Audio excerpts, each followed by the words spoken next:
Anong ganap sa mundo ng showbiz?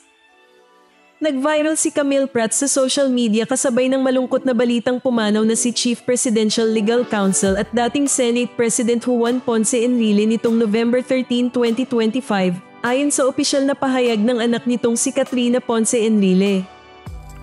Sa kanyang pahayag, kinumpirma ni Katrina na peacefully returned to his creator ang kanyang ama sa kanilang tahanan sa oras na 4:21 ng hapon.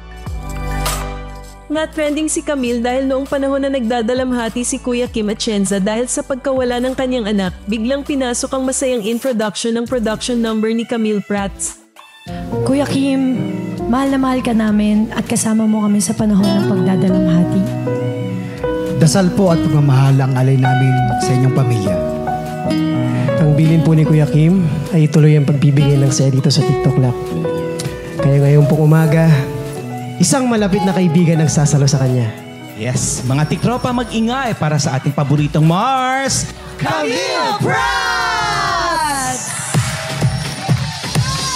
Ang abrupt shift mula sa seryosong tono tungo sa masiglang opening ay nagdulot ng halo-halong reaksyon online.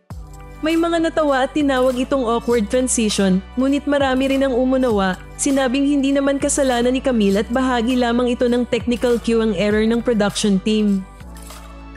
Tanong, sa ganitong mga on-air slip, dapat bang sisihin ang host o ang production team ang may responsibilidad sa timing ng mga segment sa live TV?